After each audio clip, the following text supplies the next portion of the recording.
नमस्कार, स्वागत है आपका TV9 भारतवर्ष के स्पेशल शो में। आपके साथ मैं हूं सुमेरा खान। मेरे साथ मौजूद हैं मेरे सहयोगी समीर और प्रीति। शुरुआत करते हैं इस बुलेटिन की इस वक्त की बड़ी खबर के साथ। विमानों को धमकी देना थम नहीं रहा है। आज फिर से 95 विमानों को धमकी दी गई है। 95 विमानों को बम से उड़ाने की धमकी दी गई। एयर इंडिया और इंडिगो की 20 फ्लाइटों को धमकी मिली है, तो आकाशा एयरलाइंस की 25 फ्लाइट को ये धमकी मिली।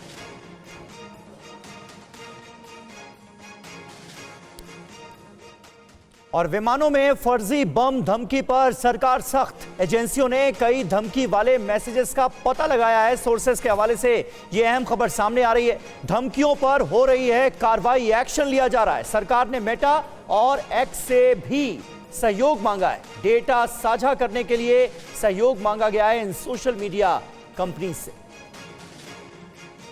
आनंद प्रकाश पांडे हमारे संवाददाता इस वक्त हमारे साथ मौजूद हैं। आनंद, अब तो ये रोज की बात हो गई है, रोज इस तरह की फेक धमकियां मिल रही हैं, जिसकी वजह से खासी दिक्कतों का सामना करना पड़ रहा है। सरकार इसे लेकर क्या गंभीर नजर आ रही है, और अगर ऐसा है तो क्या किया जा रहा है ताकि इस पर रोक लगाई जा सके?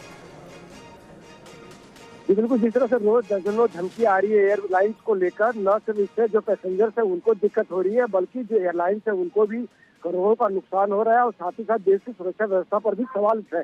तो इसको लेकर सरकार ने बड़ी गंभीरता से इस मुद्दे को लिया है।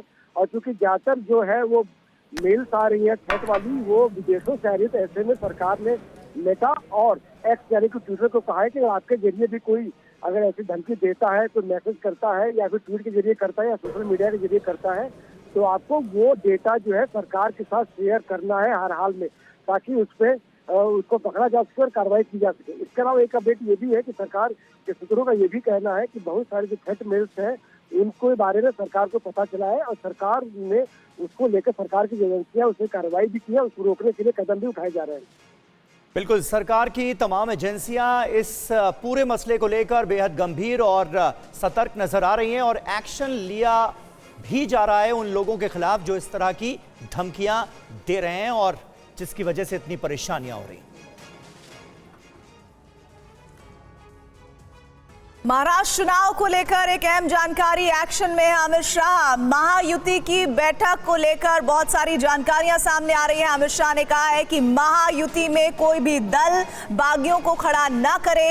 एकनाथ शिंदे, अजीत पवार के साथ मीटिंग में अमित शाह ने यह बात कही है, तीनों पार्टियां साथ मिलकर चुनाव लड़ें। यह अहम बात अमित शाह ने इस बैठक के बाद कही है।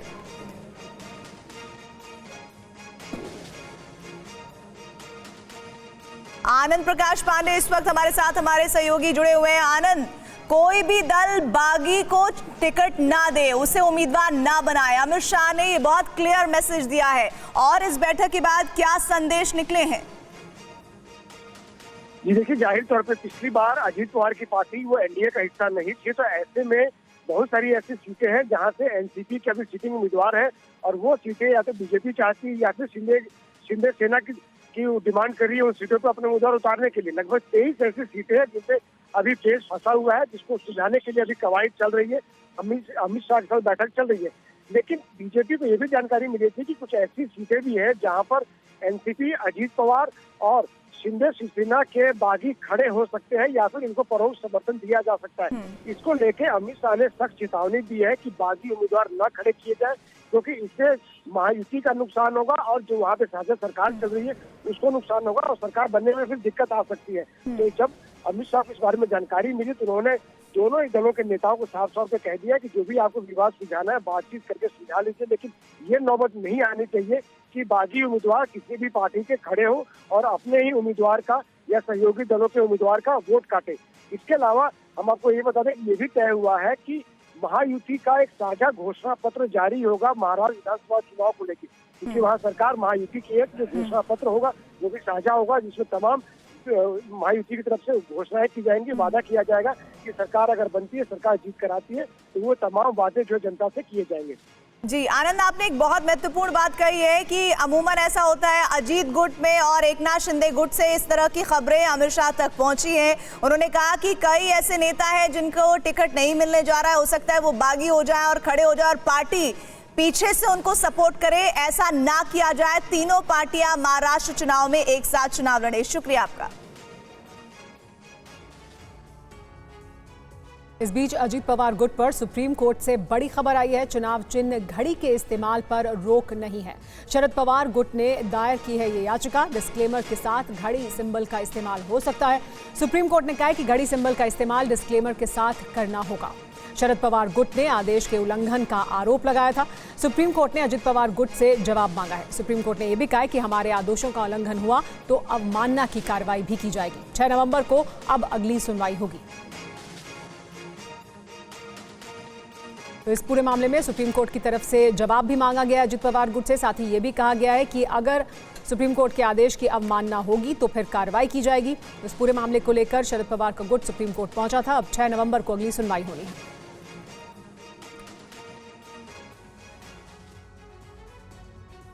और इस बीच महाराष्ट्र में भी नामांकन का दौर शुरू हो चुका है। आज शिवसेना यूबीटी के उम्मीदवार आदित्य ठाकरे ने मुंबई के वर्ली सीट से नामांकन दाखिल किया। ये खबर देखिए।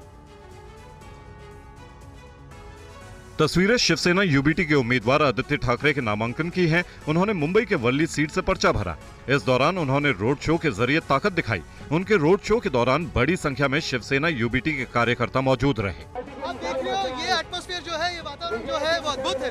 यही जनता का प्यार है, आशीर्वाद है और इसी को लेके आगे मैं नामांकन भरने जा रहा हूँ। और महाराष्ट्र में भी हम जो लड़ाई लड़ रहे हैं वो महाराष्ट्र की अस्मिता की है, वो लड़ेंगे। इससे पहले आदित्य ठाकरे ने मुंबई के लोअर परेल में एक मंदिर में पूजा अर्चना भी की।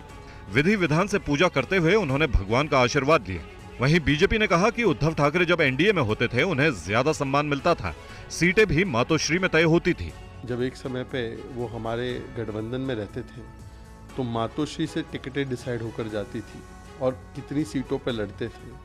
आज ना मुख्यमंत्री चेहरा बनने के लिए उनको अनुमति दी गई है कांग्रेस और एनसीपी शरद पवार फैक्शन के द्वारा, ना उनको 100 सीटों से अधिक सीटें दी गई है। 85 सीट पर सिमट गए हैं और कांग्रेस पार्टी भी इंडी अलायंस में कच्चा नींबू बनती जा रही है। अरविंद केजरीवाल महाराष्ट्र और झारखंड में सहयोगी दलों के लिए प्रचार करेंगे। क्या है आम आदमी पार्टी की रणनीति, देखिए इस रिपोर्ट में। महाराष्ट्र और झारखंड विधानसभा चुनाव के लिए केजरीवाल ने खास रणनीति बनाई है। केजरीवाल महाराष्ट्र और झारखंड के चुनावी दंगल में सहयोगी पार्टियों के लिए प्रचार करेंगे।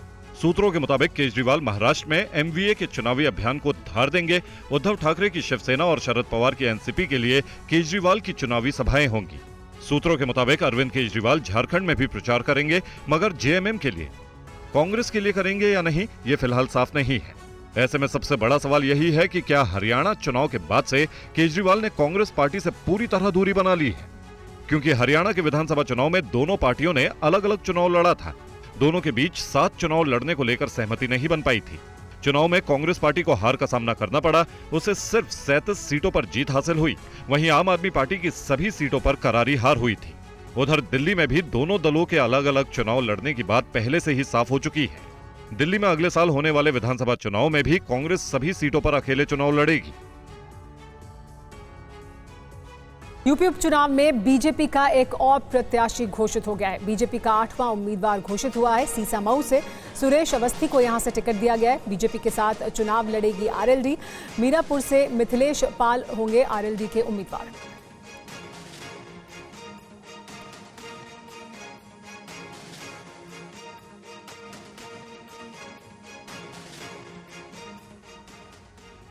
और वहीं यूपी उपचुनाव के लिए बीएसपी ने अपने प्रत्याशियों की लिस्ट जारी कर दी है। इस लिस्ट में 8 प्रत्याशियों के नाम हैं। बीएसपी ने गाजियाबाद विधानसभा से परमानंद गर्ग को चुनाव मैदान में उतारा है, तो वहीं अंबेडकर नगर जिले के कटेहरी विधानसभा से अमित वर्मा को टिकट दिया है। प्रयागराज जिले के फूलपुर विधानसभा सीट से जितेंद्र कुमार सिंह उम्मीदवार बनाए गए हैं। वहीं मुजफ्फरनगर की मीरापुर विधानसभा सीट से शाह नजर को टिकट दिया है। इसके अलावा कानपुर नगर की सीसामऊ विधानसभा सीट से वीरेंद्र कुमार शुक्ला प्रत्याशी बनाए गए हैं। मैनपुरी की करहल सीट से अवनीश कुमार शाक्य को टिकट मिला है। मुरादाबाद की कुंदरखी सीट से रफत उल्लाह को चुनाव मैदान में उतारा है। मिर्जापुर जिले की मझुआ सीट पर दीपक तिवारी बीएसपी उम्मीदवार होंगे। बीएसपी के राष्ट्रीय महासचिव मेवालाल गौतम ने उम्मीदवारों के नाम का ऐलान किया और 8 उम्मीदवारों की पहली लिस्ट जारी की है। खैर सुरक्षित विधानसभा सीट पर उम्मीदवार का ऐलान नहीं किया है। यूपी में 9 विधानसभा सीटों पर उपचुनाव होने हैं। इसके लिए 13 नवंबर को वोटिंग होगी और नतीजे 23 नवंबर को आएंगे। नामांकन में अब सिर्फ एक दिन का समय बचा है। यानी कल 25 अक्टूबर को नामांकन की आखिरी तारीख है। और यूपी उपचुनाव से जुड़ी हुई एक और जानकारी आ रही है कि एसपी के 2 और उम्मीदवार घोषित हो गए हैं। गाजियाबाद से सिंहराज जाटव उम्मीदवार होंगे। खैर से चारू कैन को टिकट मिला है। अब समाजवादी पार्टी ने सभी 9 सीटों पर प्रत्याशी उतार दिए हैं।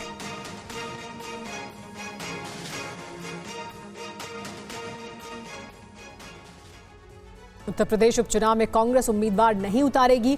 यूपी कांग्रेस के प्रभारी अविनाश पांडे ने कहा कि पार्टी यूपी उपचुनाव में समाजवादी पार्टी का समर्थन करेगी। देखिए पूरी खबर। यूपी उपचुनाव के लिए इंडिया गठबंधन की रणनीति तैयार है। अखिलेश यादव और राहुल गांधी के बीच उपचुनाव को लेकर सहमति बन गई है। यूपी उपचुनाव में साइकिल के सिंबल पर सभी 9 उम्मीदवार चुनाव लड़ेंगे। यूपी उपचुनाव में कांग्रेस सभी सीटों पर समाजवादी पार्टी के उम्मीदवारों का समर्थन करेगी। उत्तर प्रदेश में कांग्रेस पार्टी अपने उम्मीदवार नहीं उतारेगी एवं इंडिया गठबंधन के सभी उम्मीदवारों को एकजुटता के साथ, मजबूती के साथ उनकी विजय के लिए प्रयासरत रहेंगे। यूपी उपचुनाव पर अखिलेश यादव ने कहा कि इंडिया के संयुक्त प्रत्याशी 9 सीटों पर चुनाव मैदान में उतरेंगे। सभी 9 सीटों पर साइकिल के निशान पर चुनाव लड़ेंगे। बात सीट की नहीं, जीत की है। अखिलेश यादव के मुताबिक कांग्रेस और समाजवादी पार्टी कंधे से कंधा मिलाकर खड़ी है। कांग्रेस के साथ आने से समाजवादी पार्टी की ताकत कई गुना बढ़ गई है। संविधान, सौहार्द और पीडीए का मान सम्मान बचाने का चुनाव है। गठबंधन को मजबूती देने के लिए आज भी अखिलेश यादव ने राहुल गांधी के साथ फोटो शेयर की। इस पोस्ट पर अखिलेश यादव ने लिखा कि हमने ठाना है, संविधान बचाना है। और झारखंड के सीएम हेमंत सोरेन ने आज बरहेट सीट से अपना नामांकन दाखिल कर दिया है। वहीं हेमंत सोरेन की पत्नी कल्पना सोरेन ने भी गिरिडीह की गांडेय सीट से आज पर्चा भरा। तस्वीरें हेमंत सोरेन के नामांकन की है। आज उन्होंने बरहेट विधानसभा सीट से नामांकन दाखिल किया। बरहेट विधानसभा सीट साहिबगंज जिले में आती है। बरहेट में दूसरे चरण में 20 नवंबर को वोटिंग होगी। हेमंत सोरेन ने 2019 में बीजेपी के सिमोन माल्टो को बरहेट से हराया था और एक बार फिर इसी सीट से हेमंत सोरेन किस्मत आजमा रहे हैं। तो बीजेपी ने अभी तक बरहेट सीट पर पत्ते नहीं खोले हैं। बरहेट के चुनावी मैदान में बीजेपी उम्मीदवार का अभी तक इंतजार है। वहीं बरहेट के चुनावी दंगल में हेमंत सोरेन जोर शोर से चुनाव प्रचार में जुटे हुए हैं। उन्होंने इस सीट पर जीत हासिल करने के लिए पूरा जोर लगाया हुआ है। इस बीच हेमंत सोरेन ने नामांकन के मौके पर बोरियो के डुमरिया मैदान में रैली को भी संबोधित किया। आज ही हेमंत सोरेन की पत्नी कल्पना सोरेन ने भी गिरिडीह की गांडेय सीट से नामांकन किया है। इस मौके पर गांडेय के पूर्व विधायक सरफराज अहमद भी मौजूद रहे। इससे पहले कल्पना सोरेन ने 5 महीने पहले गांडेय विधानसभा क्षेत्र से ही उपचुनाव में जीत हासिल की थी। कल्पना सोरेन की सीट पर भी 20 नवंबर को वोटिंग होगी। इस बार झारखंड में 2 चरणों में मतदान होगा। पहले चरण की वोटिंग 13 नवंबर को होगी। इधर सेबी चीफ माधवी पुरी बुच को संसद की पब्लिक अकाउंट्स कमेटी यानी पीएसी के सामने पेश होने के समन पर बीजेपी कांग्रेस आमने सामने है। माधवी बुच के आज पीएसी के सामने पेश नहीं होने के बाद दोनों पार्टियों के बीच बयानबाजी तेज हो गई है। पीएसी की आज होने वाली बैठक हंगामेदार होने की उम्मीद थी, लेकिन सेबी चेयरमैन माधवी पुरी बुच ने जरूरी काम का हवाला देकर पेशी से छूट मांग ली। ऐसे में पीएसी के चेयरमैन केसी वेणुगोपाल ने बैठक स्थगित कर दी। माधवी पुरी बुच को सेबी के कामकाज की समीक्षा के लिए समन किया गया था। Because of the personal exigency, she is not in a position to travel to Delhi. Today morning 9:30, she informed that she is not in a position to travel to Delhi. But being considering a woman's request, we thought that it is better to postpone today's meeting for another day. PAC में BJP के सदस्यों ने केसी वेणुगोपाल के रवैये को राजनीति से प्रेरित बताया और लोकसभा स्पीकर से शिकायत की।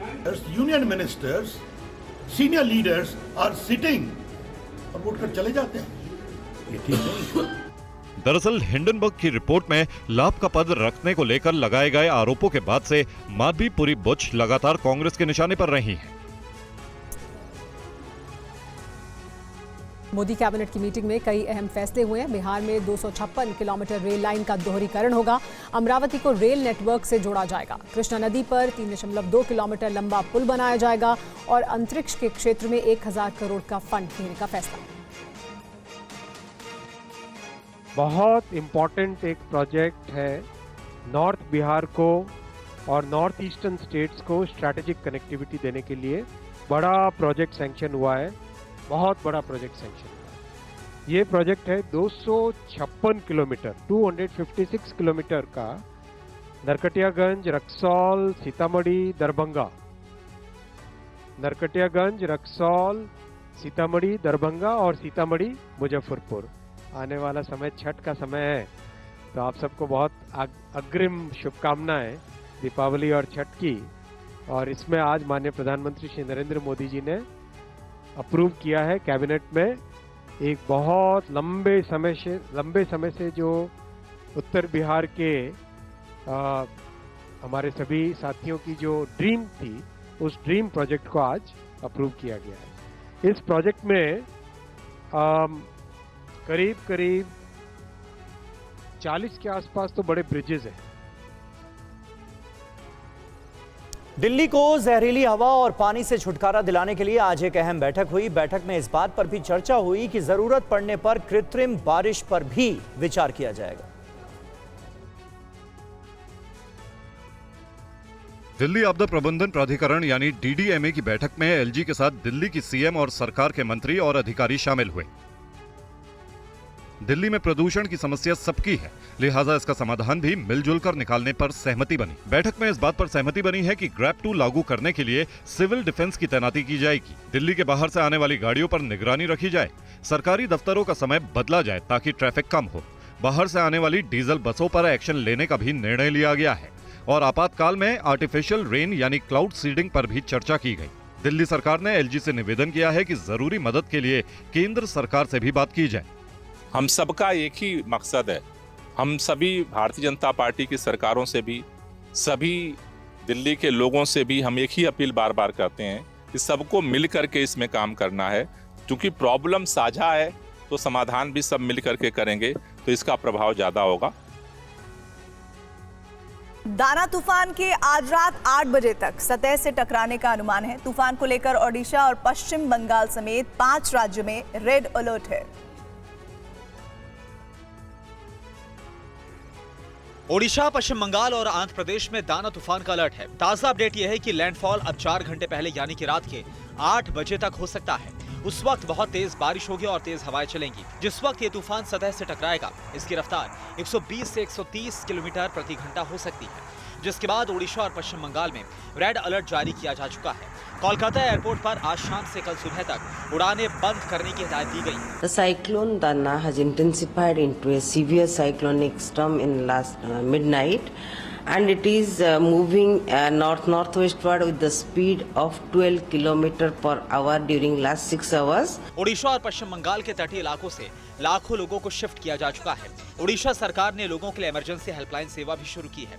किसी भी तरह की जानकारी के लिए आप कटक में 067810078842, गंजम में 068112000978 पर फोन कर सकते हैं।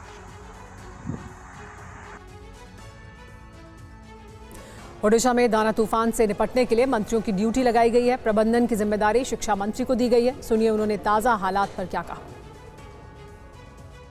आप लोग जो यहाँ का मुआयना कर रहे हैं, किस तरह की व्यवस्था अभी आपको दिख रही है और किस किस चीज़ की ज़रूरत है? देखिए, जो हमारे शेल्टर पॉइंट हैं, शेल्टर सेंटर हैं, वहाँ पे हम लोगों को इवैक्यूएशन प्राइमरी बेसिस पे कर रहे हैं। वार फुटिंग में हो रहा है। लगभग ज़िले में 26,000 से ज़्यादा, जो 2 घंटे के पहले मेरे पास स्टैटिस्टिक्स था, 26,000 से ज़्यादा लोगों का इवैक्यूएशन हो चुका है। और यहाँ पे उन लोगों को कैसे ड्राई फूड, कुक्ड फूड मिल सके, उन लोगों के लिए सब हर तरह का इंतज़ाम हो चुका है। और उनका मेडिकल फैसिलिटी के लिए, बेसिक मेडिकेशन के लिए भी इंतज़ाम हो चुका है। हम ये पूरा प्रोसेस को 3 भाग से डिवीज़न किए हैं। एक चक्रवात आने से पहले, एक चक्रवात के टाइम और चक्रवात जाने के बाद। ये तीनों के लिए अलग अलग अरेंजमेंट हुआ है। हम ये लोकल लोगों से मदद चाहते हैं और आपसे भी हम इसके माध्यम से भी बोल रहे हैं, जो लोग भी हैं वो लोग हमें कोऑपरेशन कीजिएगा। उत्तराखंड में अब एक मस्जिद को लेकर बवाल मचा हुआ है। हिंदू संगठनों ने आज उत्तरकाशी में विरोध प्रदर्शन किया। इस मौके पर भारी सुरक्षा बल की तैनाती की गई।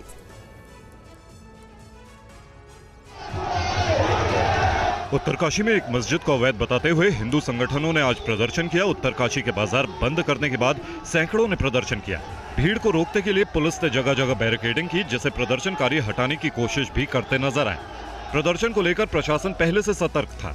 प्रशासन ने शांतिपूर्ण जनसभा की इजाजत दी थी। उत्तरकाशी में पिछले दिनों संयुक्त सनातन धर्म रक्षक संघ ने आरटीआई के तहत मस्जिद की जानकारी मांगी थी। संघ का दावा है कि जिला प्रशासन ने मस्जिद से जुड़ी आधी अधूरी जानकारी दी है, इसीलिए आंदोलन किया जा रहा है। वहीं जिला प्रशासन का दावा है कि 21 अक्टूबर को मस्जिद से जुड़ी रिपोर्ट जारी की जा चुकी है। उप जिला अधिकारी मुकेश रमोला ने अपनी रिपोर्ट में बताया कि जिस जमीन पर मस्जिद बनी है वो खाता धारकों के नाम पर दर्ज है। मस्जिद की जमीन यूपी मुस्लिम वक्फ बोर्ड की है और सरकारी गजट में मस्जिद का जिक्र है। प्रशासन हिंदू संगठनों को ये जानकारी भी दे चुका है कि जमीन का दाखिला 2004 में हुआ था और 2005 में तहसीलदार ने भी इसकी पुष्टि की है। यूपी के अयोध्या में सिविल लाइन से एडीएम लॉ एंड ऑर्डर का शव मिला है। उनके कमरे में खून के धब्बे भी पाए गए हैं। पुलिस पूरे मामले की तफ्तीश कर रही है। अयोध्या में एडीएम लॉ एंड ऑर्डर की संदिग्ध परिस्थितियों में मौत हो गई है। सुरजीत सिंह सिविल लाइन स्थित अपने कमरे में मृत पाए गए। बताया जा रहा है कि सुबह जब मेड के दरवाजा खटखटाने के बाद भी कोई आवाज नहीं आई तो उसने अधिकारियों को इसकी जानकारी दी। जब उनका दरवाजा खोला गया तो उनका शव बेड पर मिला। शुरुआती जांच में हार्ट अटैक से मौत की आशंका जताई जा रही है। एसडीएम की मौत की खबर मिलने के बाद मौके पर कमिश्नर और जिला अधिकारी सहित तमाम आला अधिकारी पहुंचे। समाजवादी पार्टी के सांसद अवधेश प्रसाद ने पूरे मामले की जांच की मांग की। घटना बहुत ही दर्दनाक है और दिल को दहलाने वाली ये है और इस पर और कुछ कहना का कुछ मन नहीं है। सुरजीत सिंह इससे पहले यूपी के प्रतापगढ़ में एसडीएम के पद पर तैनात थे। उन्होंने पिछले साल 25 अक्टूबर को अयोध्या के एडीएम लॉ एंड ऑर्डर का प्रभार संभाला था। बताया जा रहा है कि कानपुर के रहने वाले सुरजीत सिंह कुछ दिनों से बीमार चल रहे थे। उनकी मौत की खबर उनके परिजनों को दे दी गई है। यूपी के नोएडा में एक बार फिर तेज रफ्तार का कहर देखने को मिला। कार चालक ने ऑटो वाले को जोरदार टक्कर मार दी और मौके से फरार हो गया।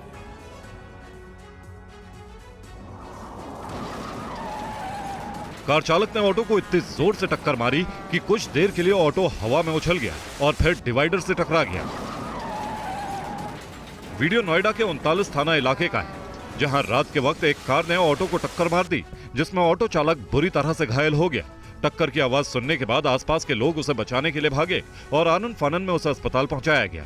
हालांकि ऑटो को टक्कर मारने के बाद आरोपी कार चालक मौके से फरार हो गया, जिसकी तलाश के लिए पुलिस आसपास के सीसीटीवी खंगाल रही है। हादसा नोएडा के सेक्टर 100 के पास स्थित लोटस ब्लू बर्ड के गेट नंबर 4 के सामने हुआ था। ऑटो चालक का नाम प्रभुशंकर है, जिसकी हालत अभी स्थिर है। वीडियो देखकर अंदाजा लगाया जा सकता है कि कार चालक ने ऑटो वाले को पीछे से टक्कर मारी और मौके से फरार हो गया। नोएडा में इससे पहले भी तेज रफ्तार का कहर देखा जा चुका है। इन हादसों को लेकर एक रिपोर्ट में बताया गया है कि नोएडा में ऐसे 36 ब्लैक स्पॉट हैं, जहां आए दिन एक्सीडेंट होते हैं। सिर्फ नोएडा में हर महीने करीब 80 सड़क हादसे होते हैं।